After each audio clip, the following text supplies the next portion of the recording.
네, 안녕하십니까.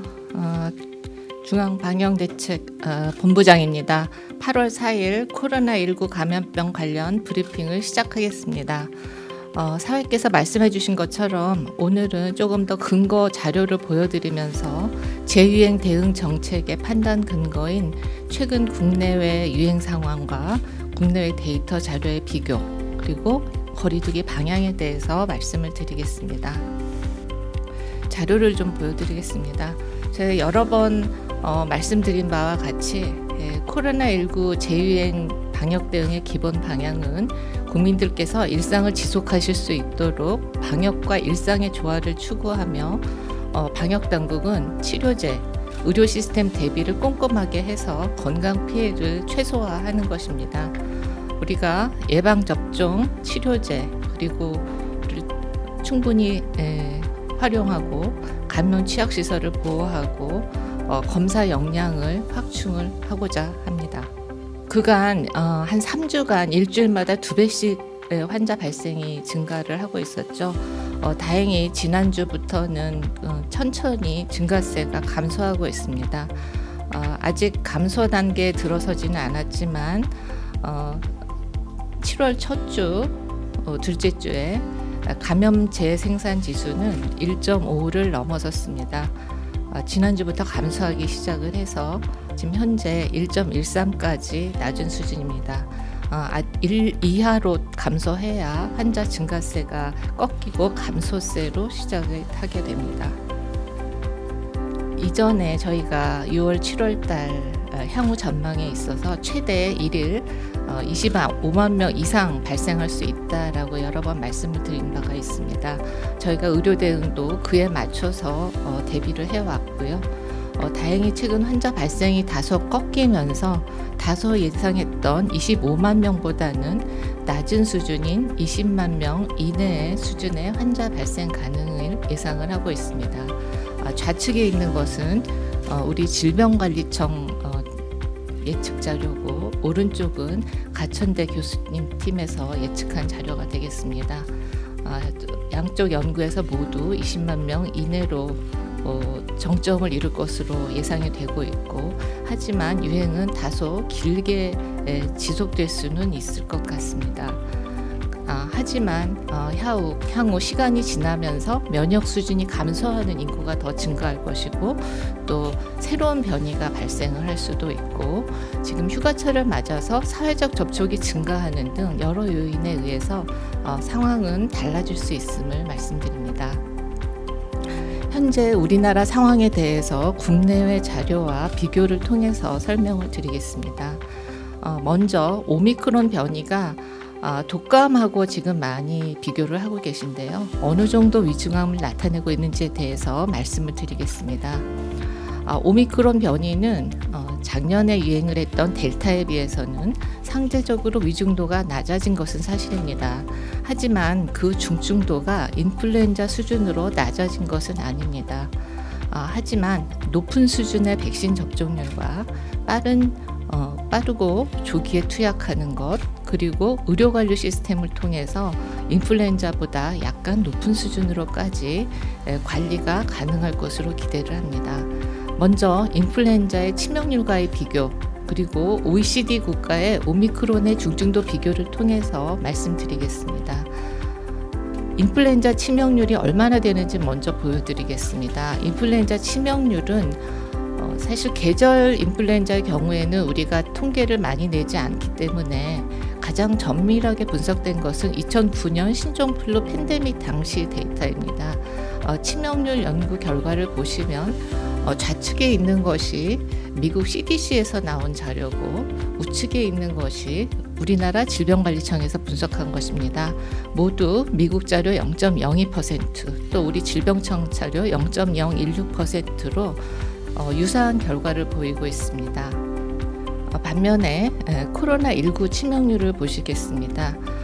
최근 오미크론 감염 시 치명률을 보시면 OECD 국가 치명률의 중간값은 한 0.22% 수준입니다. 즉 독감 앞에서 말씀드린 0.02%에 비해서 거의 10배 수준이 되겠고요. 하지만 우리나라는 다행히 아래 파란색인데요.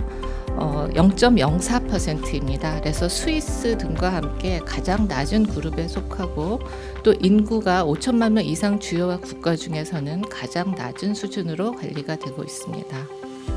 치명률 외에 입원율과 중환자실 입원율에 대해서 말씀드리겠습니다. 여기 밑에 파란색이 다 우리나라 자료가 되겠고요. 신규 입원율이나 중환자실 입원율 모두 OECD 국가 중 가장 낮은 그룹이고 인구 5천만 명 이상 국가 중에 최저 수준을 보이고 있습니다. 백신 접종률을 보여드리겠습니다. 칠레의 경우에는 초반에 시노백, 시노팜을 맞으면서 이후에 백신 접종이 추가로 되어서 조금 예외적인 상황이 되겠고요. 칠레를 제외하면 우리나라가 일본, 이태리와 함께 제일 높은 부스터 접종률을 보이고 있습니다. 우리가 이렇게 선진국 대비 낮은 치명률이나 중증도를 보이는 것은 국민 여러분께서 적극적으로 참여해 주신 높은 백신 접종률, 그리고 코로나 발생 이후 현재까지 소신과 사명감을 가지고 변함없이 헌신하고 계시는 의료 관계자 그리고 방역 관계자 덕분이라고 생각을 합니다. 최근의 분석에서도 백신 접종을 통해서 미접종 대비 접종자의 사망률을 낮춘다는 것을 많이 확인이 되었습니다. 최근 자료가 되겠습니다. 미접종군 대비해서 3차 접종을 완료했을 때 사망 위험을 89% 거의 90% 감소시킬 수 있다라는 데이터를 보여주고 있고요. 또한 20세 이상 연령에서 4차 백신 접종을 통해서 얻은 사망 위험률 감소 효과를 봤을 때도 미접종군 대비 4차 접종 완료군에서 96% 사망 위험을 낮출 수 있다는 것을 보실 수 있고 2, 3차 접종군에 대비해서 4차 접종은 추가적으로 4분의 1로 사망률을 감소시킬 수 있다라는 결과 보실 수 있겠습니다. 백신 접종에 추가적으로 항바이러스제를 조기에 투여하면 60대 이상 연령에서도 중증과 사망을 더욱 크게 낮출 수 있다는 것을 여러 번 말씀드린 적이 있습니다. 데이터를 보여드리겠습니다. 보시면 중증화율을 팍슬로비드를 투여하지 않은 그룹과 팍슬로비드를 투여한 그룹을 비교하시면 58% 정도 감소하는 거 보실 수 있겠고요. 치명률은 미투여군에 비해서 팍슬로비드 투여했을 때 46% 감소하는 것을 보실 수 있겠습니다. 즉 중증화율, 치명률 모두 한 절반 정도로 감소시키는 결과를 보였다라고 말씀드릴 수 있겠습니다. 즉 여러 번 설명드린 내용이지만 백신 접종을 통해서 중증과 사망 감소 효과는 매우 명백하다는 것을 다시 한번 말씀드립니다. 이것은 실제 인구 집단을 대상으로 한 여러 연구를 통해서도 다 증명된 결과입니다. 다음은 거리두기 동향과 환자 발생 상황에 대해서 말씀드리겠습니다. 영국에서는 엄격성 지수라는 것을 개발을 했습니다. 여러 가지 사회적 거리두기 규제 등을 분석해서 종합적으로 평가하는 지수가 되겠습니다. 우리나라의 엄격성 지수는 여기 표시해 놓으신 것처럼 OECD 중앙값보다 낮고 또 5천만 명 이상 국가 중에 가장 낮은 엄격성 지수를 보여주고 있습니다. 즉 우리나라는 코로나로 인해서 일상의 제약이 매우 낮은 국가라고 말씀드릴 수 있겠습니다. 다만 우리나라는 최근에 다른 OECD 국가 대비 환자 발생이 다소 높은 편입니다. 보시는 것처럼 뉴질랜드 그리고 우리나라, 일본이 환자 발생이 매우 높은 수준으로 발생하고 있는 걸 보실 수가 있겠습니다.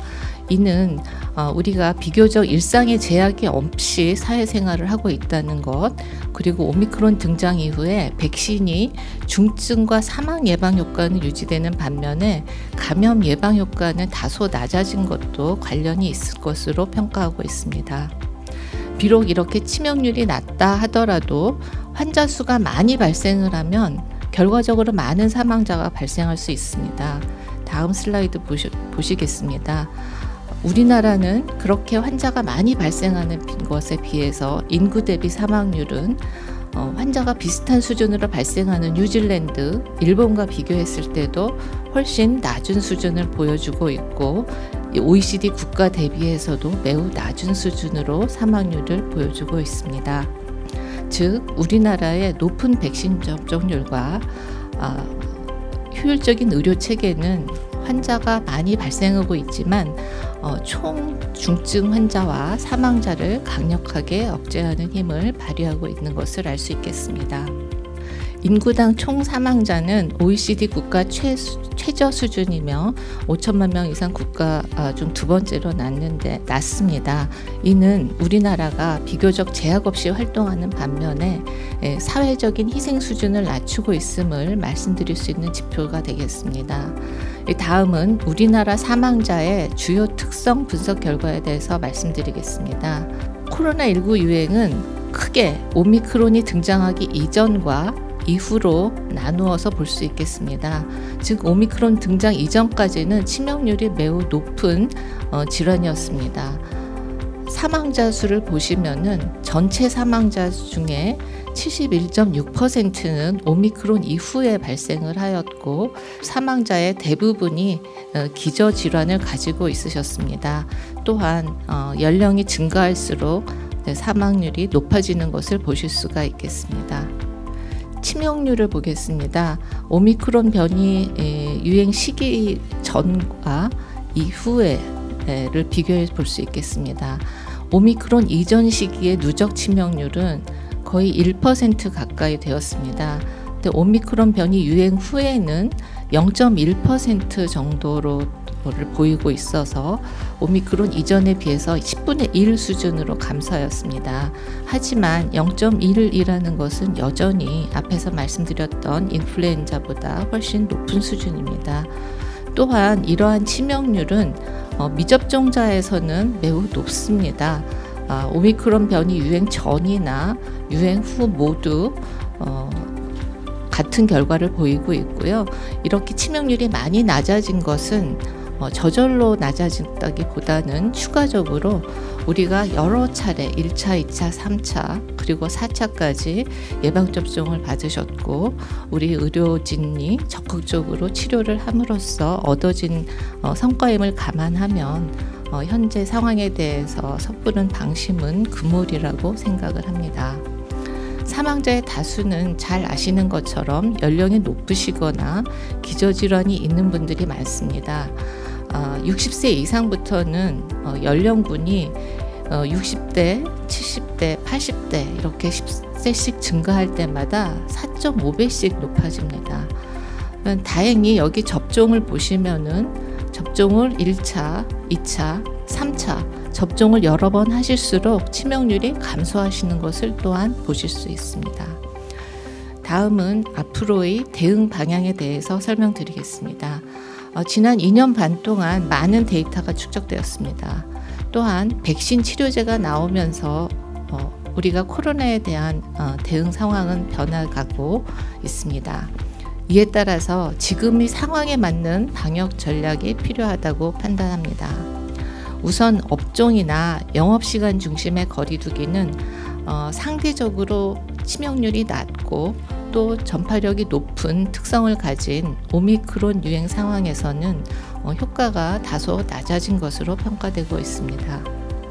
그간의 분석에 따르면 오미크론 우세화 이전에는 한두 시간의 영업시간을 조정함으로써 그로 인한 유행 차단의 효과가 비교적 우수한 것으로 평가되고 있었지만 오미크론이 우세화한 이후에는 한두 시간의 영업 제한 시간을 조정함으로써 사회적 비용이 많이 소요되는 반면에 유행을 조절하는 효과는 높지 않다는 것을 확인을 하였습니다. 따라서 앞으로 거리두기 방향은 행동 중심의 감염 예방과 고위험군 중심의 대응이 될 것입니다. 예컨대 비교적 안전한 행동과 위험한 행동을 구별하여 안내드리겠습니다. 한 예로 밀집하지 않은 실외에서는 설령 병원체가 있다 하더라도 이 바이러스가 빠르게 공기 중에 희석되기 때문에 감염력이 낮아진다는 것은 잘 알려져 있습니다. 따라서 실외에서는 보다 안전하게 활동할 수 있고 건강인의 경우에는 반드시 마스크를 착용하셔야 되는 것은 아닙니다. 1~2m 거리를 두실 수 있으면 무더운 여름에 마스크를 착용하지 않으시고 편안히 실외 활동을 하셔도 위험은 낮을 것으로 생각합니다. 다만 문제가 되는 것은 밀집된 환경이라고 생각을 합니다. 밀집된 환경에서는 실외에서도 전파 위험이 있으므로 마스크 착용을 권고하고 있습니다. 특히 면역 저하자나 고위험군 분들은 보호력이 있는 마스크를 착용하시기 권장드립니다. 반면 실내에서는 마스크 착용이 필요합니다. 실내에서는 공기 중에 바이러스가 희석되기 어렵고 또 비교적 근거리에서 비말에 노출이 되기 때문입니다. 특히 면역 저하자, 고위험군 분들은 실내에서 보호력이 있는 보건용 마스크를 권장드립니다. 음식을 드셔야 하는 환경에서는 대화 시 비말에 노출될 수 있으므로 가능한 짧게 모임 시간을 가져주시는 것이 좋겠습니다. 방역당국은 고위험군 보호를 위해서 요양병원, 시설 등 감염 취약시설의 경우에 종사자 선제 검사를 강화하고 있습니다. 또한 면회는 비대면으로, 또 노인 요양시설 등은 의료진이 방문해서 진료하는 의료기동 전담반을 운영해서 고위험군에 대한 대응을 강화하고 있습니다. 백신 접종과 항바이러스제는 중증을 예방하기 위해서 매우 중요한 수단입니다. 따라서 아직 3, 4차 추가 접종을 받지 않으신 분들은 접종을 받으시기를 간곡히 당부드립니다. 또한 고위험군은 증상 발영 시에는 빠르게 병의원을 방문하여 항바이러스제 처방 관련해서 상담을 받으시기 바랍니다. 젊은 연령분들은 증상이 비교적 가볍고 또 중증에 이를 확률이 낮습니다. 하지만 본인의 감염을 통해서 연령이 높은 어르신에게 다시 감염될 우려가 있으니 가족과 이웃을 보호하기 위해서 방역 수칙을 잘 준수해 주시기 바랍니다. 우리 국민 모두가, 그리고 방역 당국이 지난 2년 반의 유행을 겪으며 얻게 된 경험과 근거 데이터를 바탕으로 고위험 국민의 건강 피해를 최소화하면서도 지금의 재유행 위기를 슬기롭게 넘어서 지속 가능한 일상, 그리고 지속 가능한 감염병 관리를 해갈 수 있도록 방역 당국도 최선을 다하겠습니다.